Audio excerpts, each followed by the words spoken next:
Welcome to day 3 of our challenge. And today we'll focus on creating composite variables.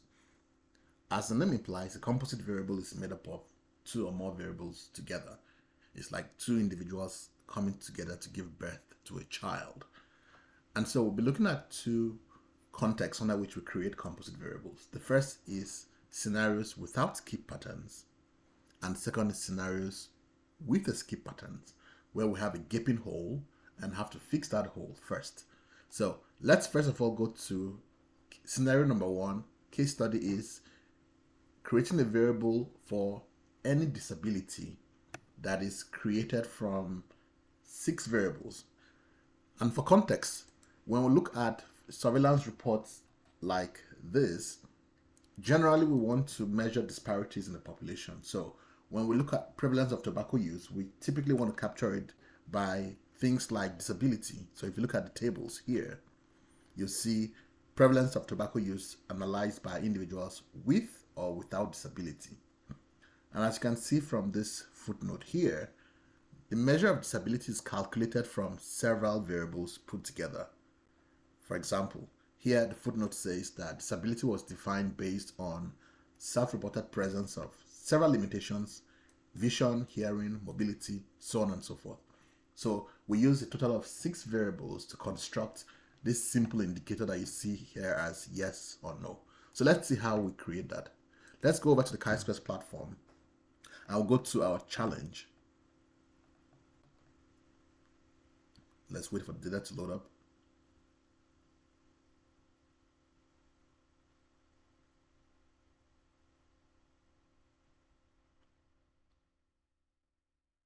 Okay, and once that has occurred, let me maximize this page so we can see clearly what's happening. What we want to do is go to data processing, and we'll come to create composite variable. We'll click on that and we'll select using conditions. Condition simply means rules. So we wish to set rules on how that composite variable will be created. That's how we're going to create that. But before we do that, we want to look at the variables we wish to use and first of all recode them. So we'll prepare the variables first, and then we'll come back to this and create the variable. So let's instead first go to data processing, recode, and custom recode, and let's select the variables that will make up that measure of any disability. We'll select vision as the first variable we want to recode, and since there are 6 of those variables and we definitely don't want to be doing them one after the other, let us enable batch mode. So select batch mode, and let's select the other variables that are in that batch.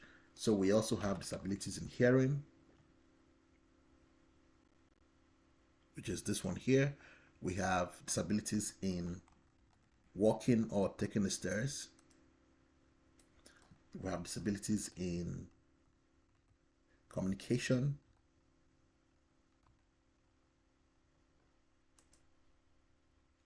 We have disabilities in cognition or memory. And we have disabilities in self-care.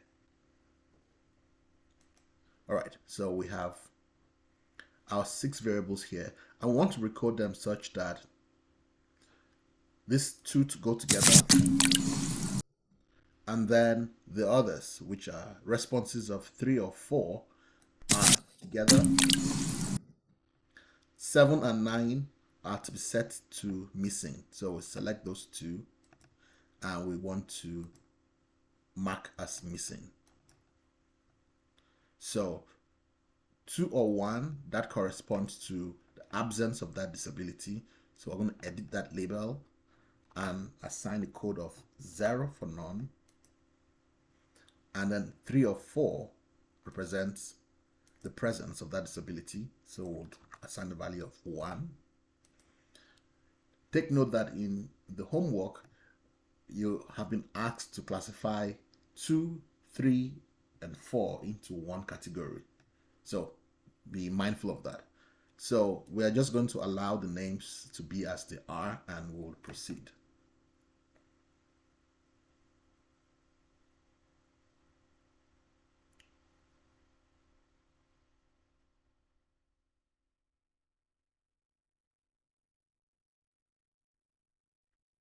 Okay, so now we've created our variables for the individual domains for disability.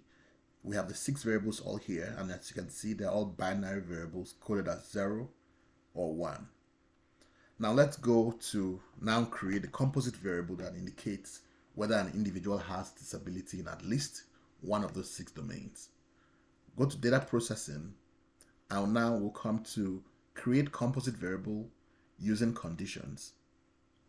We will select the 6 variables we just created, which are binary. So 1, 2, 3, 4, 5, and 6. And we'll click Done Selecting. And so we can expand this so that we can see clearly. So you have any disability if you report 1 here or 1 here. So essentially 1 on any of them. So we'll select any 1 here, 1 here, and yes, so we have 6. This is a tally that tells you how many you've selected at that point. So we have selected 1 here, 1 on any of them. So it's always good to have a measure of paranoia when analyzing data. So always go back to make sure you've selected the right thing. So I'm going to check one more time. So 1, 1, 1, 1, 1, and 1. So yes, and I'm going to then click this green button and say merge selected. So click. So it has created this variable now. You can see 1 or 1 or 1. So these are individuals. 3,731 individuals have 1 on at least one of the 6 domains. So this side here is where you drag categories that have been fully formed to indicate that you are done with them. So I'm going to drag this and drop it here. Now, the measure for any disability has 2 categories, yes or no. So this represents a yes. So I want to say assign all the remaining observations into a no. So I'm going to click here, and of course I want to say exclude missing. So I will click that. So the platform takes information, excludes that are missing, and then creates the new category. So I have the yes and I have the no's. So to make that very intuitive, I will edit the label and put here 1, and then here I'm going to put edit label and I'll put 0. And I will then give it a variable name as any disability. And proceed to conflict resolution. This is where the platform automatically checks whether you have made a mistake. For example, if there are overlapping groups. Okay, it has found no mistake, so it is proceeding to create the variable. And yes, our variable is created. So now we have our measure for any disability. Let's check for it here. And this is it right here. It's a binary variable. It has 63 missing values because we excluded those that had any missing information on at least one of the variables, which is the gold standard. That's how you ought to do it. And so we can visualize our variable. Always visualize the variables you have created to make sure that it's exactly what you expect it to be. So we have 3,731 individuals who have a disability and 28,835 who do not. And so that's our variable. That's how we create a variable, a composite variable, when there are no skip patterns. Now, let us go to the second use case, the second scenario, which is when we want to create a composite variable in the presence of skip patterns. This time around, we have a gaping hole, which arose from the missing values, the thousands of missing values from skip patterns. We can't just pretend that the hole does not exist. We have to fix the hole as part of creating the composite variable. So let's see how that works. We go back to the platform, and again, this time around, we select our project, and we, oh, sorry, I've been logged out. I'm gonna quickly log in.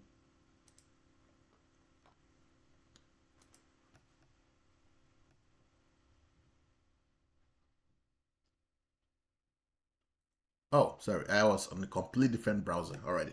Anyway, So here I have my previous analysis here, and now we want to create a measure for cigarette smoking, current cigarette smoking. So let's come to data processing. Sorry, let me close some of this browser so I don't confuse myself. All right, data processing, we want to create composite variable, again, using conditions, and we will select the variables that we need to use. This time around, we want to create an indicator for current cigarette smoking, which is based on two variables. Have you smoked up to 100 cigarettes, which is smoke ever? And then the second question is, do you smoke now? So the way the question was constructed in the survey was, people were first asked if they had smoked up to 100 cigarettes in a lifetime. Those who said yes were then asked the second question, which is, so do you smoke now? So you see here in the questions, let's make this bigger. You see that for smoke ever, have you smoked up to 100 cigarettes? You see 11,541 individuals said yes, I have smoked up to 100 cigarettes, but 20,351 said no. These are the ones who said not sure and all of that, the indeterminate responses. Then we moved to question 2, which said, so do you smoke now? And this question was asked only of those who answered 1 here. So when you look at the missing values here, you see 21,000 missing values. Those arose largely from individuals who answered 2 here. But as you can see here, this is also not a perfect match. You have 20,351 persons here, but the number here is slightly different. So it means that some of these people here, they are not all from the group here. Some individuals who maybe said not sure or I don't know also ended up here. But the bottom line is that we have to fix this problem. Whenever you have skip patterns, the platform automatically flags it for you. Now, it's your job as an investigator to make sure you read the documentation and address skip patterns. But the platform also knows that people don't read documentation.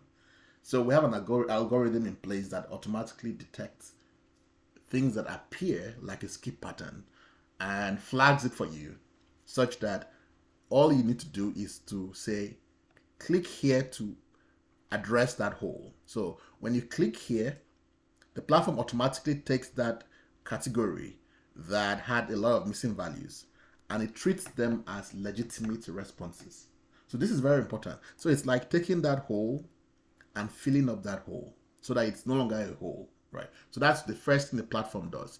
It flags the skip patterns for you and it throws a warning that you have something that definitely looks like a skip pattern. All you need to do is click on that button. So let's reset it again so that we can see what we did. So I'm going to reset this so that we can start from the beginning again and see what we did. So come in here, I will reset progress. So this was the flag that was displayed saying that you have what looks like a skip pattern. You can choose to ignore if you say, no, well, I know this data set and this is not a skip pattern. You are the investigator, it's your data, you have to make the final decisions. But if it's a skip pattern, like the platform suspects it is, all you need to do is to click here. And what that happens is the platform takes this missing value. See how this is a legitimate missing value? These are actual missing values.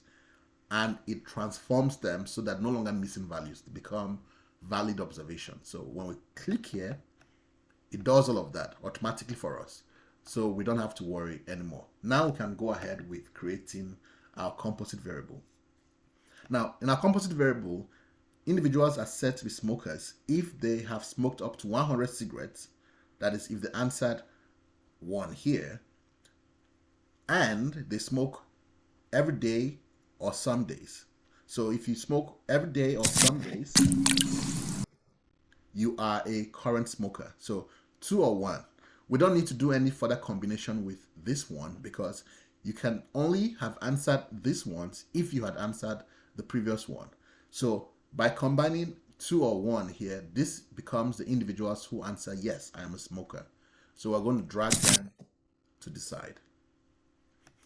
Now, whenever we have addressed or restored missing values from skip patterns, it is very advisable that we create the second groups ourselves manually.